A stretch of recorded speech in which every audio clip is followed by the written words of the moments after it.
My name is Mark Shepard. This is New Forest Farm, southwestern Wisconsin. I've been doing this for 30 years. Once I graduated from school, I studied ecology, didn't get a job as an ecologist or researcher. I ran away from that because I actually wanted to do it on the ground. I wanted to do practical ecology. And so ecosystem restoration was really, really important to me. Yet so wasn't eating and producing food for humanity and so on. And so what I decided to do, I got trained as a permaculture designer. And when I trained in permaculture design, my diploma is from Bill Mollison, the founder of the whole permaculture movement. I was taught that it meant permanent agriculture, that we were to observe nature, to imitate natural systems and then interact with nature. So I immediately went out and figured I'm going to get into permanent agriculture, bought a farm. So the first thing we did was to look at what was the natural plant community in our area.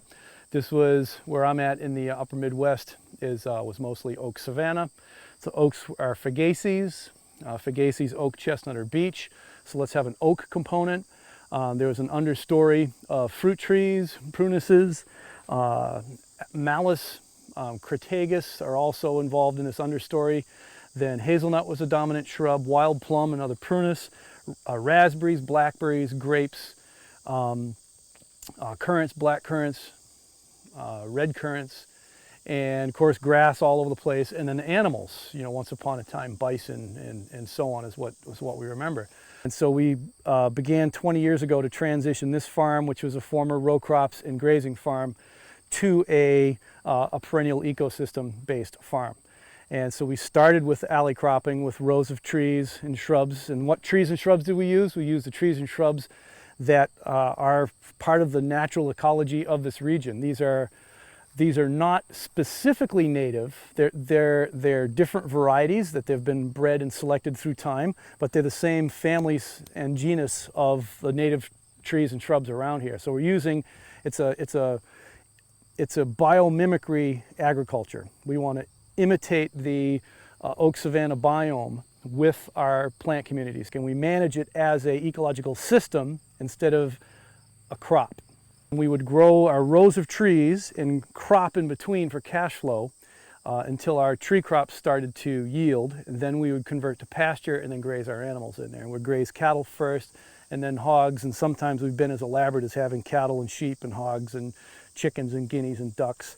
It gets a little bit crazy to manage that way. But what you see here, this is a system. This is not an orchard. This is not a chestnut orchard, not a hazelnut orchard. It's not an apple orchard. This is a almost natural ecosystem that we manage with the animals. And because we don't put all the pesticides, herbicides, fertilizers, fungicides, mowing, tillage, anything that into the system, anything that we harvest is almost pure profit. So here we've got chestnuts being grown here. We probably yield half of what would be expected for chestnuts. But what are our expenses? Almost nothing. And who's doing the mowing for us are the cows and the pigs. Who's doing the fertilizer for us? The cows and the pigs. Who's doing a lot of the pest control, eating all kinds of grubs and larvae off the ground are the chickens and the guineas, which are out here somewhere. You never know who might come and visit us. So a lot of the inputs that regular agriculture would experience, we have the livestock do that for us, or other natural processes. We have all kinds of predators, butterflies, wild pollinators, etc.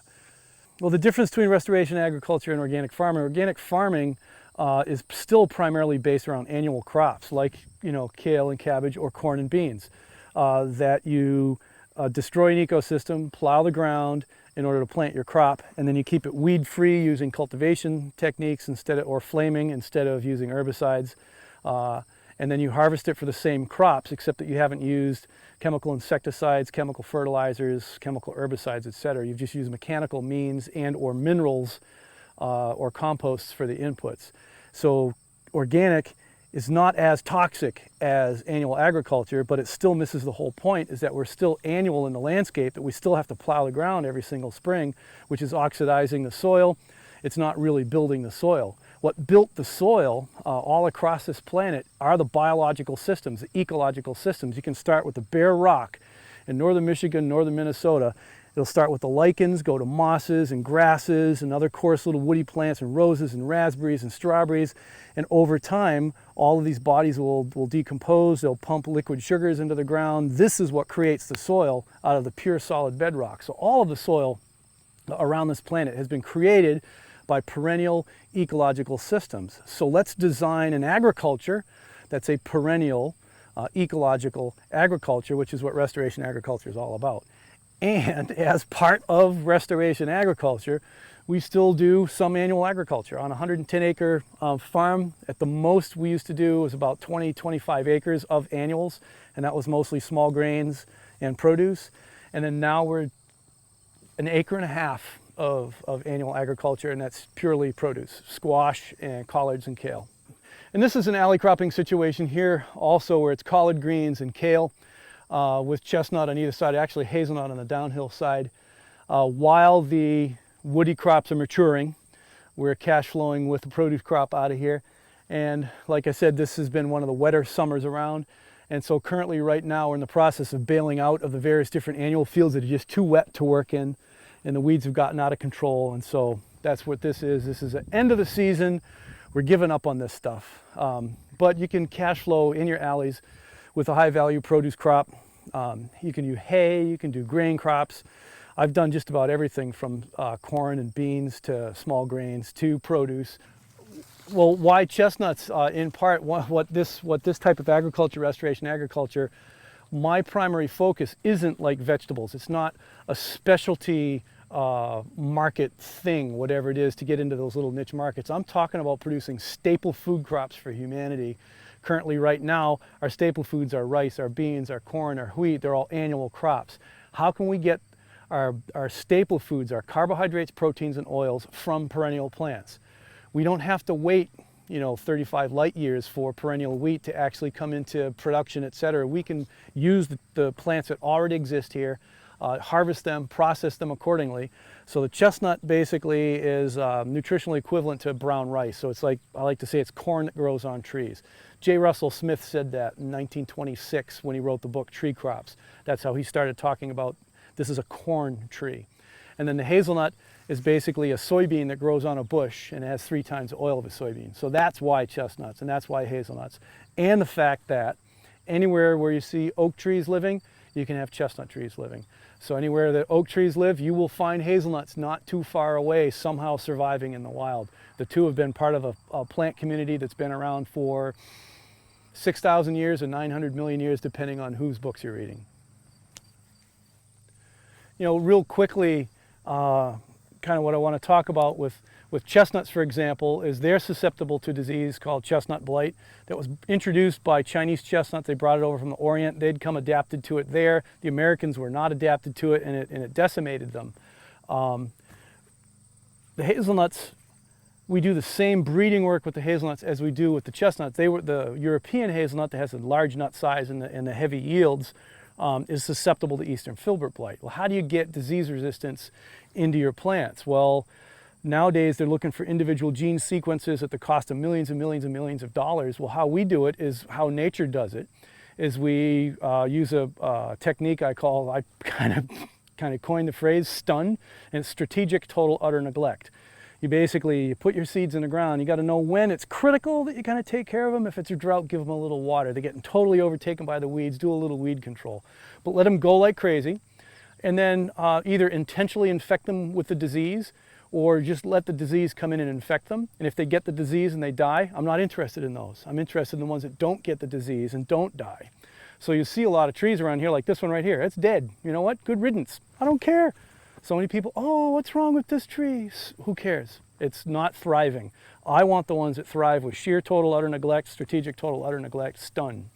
That's how we do our genetic work, and that's our low-cost production technique. And you look at these guys right here.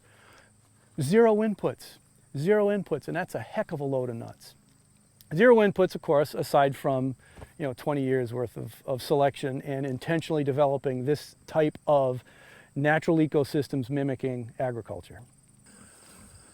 On pigs, so part of how the pigs do pest control, like in any fruit or nut orchard, the first fruits or nuts that fall to the ground have some sort of insect larvae in it. So it falls to the ground, they get these excellent noses, they go around, they clean that all up, so that first hatch of pests that would have come out and pupated after that, they eat them and turn them into bacon. Come on, guys!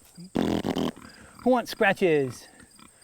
Here comes my buddy. How are you doing? It's kind of hot. They're really lazy today. Now, I don't know if it's native to the Midwestern US, but it sure is naturalized. It's on the sides of the road all over the place around here. And I went to a whole bunch of trainings before I got started. It would have been 1995. How to grow asparagus, you know, from commercial growers and all this kind of stuff. And this should be kept completely weed-free. You know, you bury the roots, you know, 2 feet deep, and you slowly bury them 1 week at a time, progressively. And then you keep it entirely weed-free, either with these herbicides that they'll sell you or these pieces of equipment. That's all well and good. It's all sounded like work and expenses to me. And then I'd drive home and see wild asparagus on the side of the road that nobody planted it, you know, does cultivation, weed control, fertilizer, anything. If anything, all it is abused when it's mowed by the road crew that goes by and hits it with a mower or herbicide, in harvesting it, abusively harvesting it. And then in the wintertime around here, what it gets is it gets lots of salt from the road salt from the highway crew. So I try to grow this as close to being wild as possible. And we do genuinely get about half the typically expected yields out of it for organic asparagus, but there's no expenses in it. We mow it 3 times during the course of the season and pick it. There's no fertilizers, pest control, obviously no weed control, and we still get literally a ton of asparagus a year. But this is really a chestnut, quote unquote, orchard that eventually, when these trees are 30 years old, they'll barely be touching across the middle of this alley. Well, by the time another 10 years goes by, the asparagus is going to be starting to be on the decline, significantly on its decline. We can either plow it all up and start again with more asparagus, or we can just go to pasture and graze our animals underneath. We can plant other rows of some shade-tolerant perennials down the middle, maybe some currants, some elderberries. So we have other cropping options down the line. So we were able to cash flow within 2 years with the asparagus, and that's what's paid for the rest of this to just sit here while the trees mature. Alley cropping. With the way we maintain the asparagus is we'll pick it in the springtime, mow it clean just after winter. And then when you mow it clean like that, there's not all this organic matter on top of it. It heats up quicker, so you start having emergence quicker. Then as soon as the weeds are so high that you can't see the asparagus, we'll mow it again, and then pick until we can't see it and mow it again. And that kind of keeps the black locust at bay until the summertime, then it really flushes up. But if you look at it, it's like 8 foot tall. And at first it's like, I got trees growing on my asparagus, I don't want that. Well, they get mowed to the ground every single year. Black locust is a nitrogen fixer, and so in theory, every time we're clipping it, that nitrogen is being released to the ground to go feed our asparagus. And this actually, I found out later, only like a year ago, that this is a perfect imitation of what's being done at large scale on hundreds of millions of acres across Africa. They're using a nitrogen fixing legume right in with their maize and their sweet potato. It's called Gliricidia. And you grow like a row of corn, a row of Gliricidia, row of corn, row of Gliricidia, and the Gliricidia stays there forever. It keeps coppicing from the root. So you grow your corn crop through the summertime, through the the season when your corn is growing over there. Then you go out, you harvest your corn, and you cut the sticks, and now you have firewood, thumb-sized sticks of firewood for a real fast fire at home.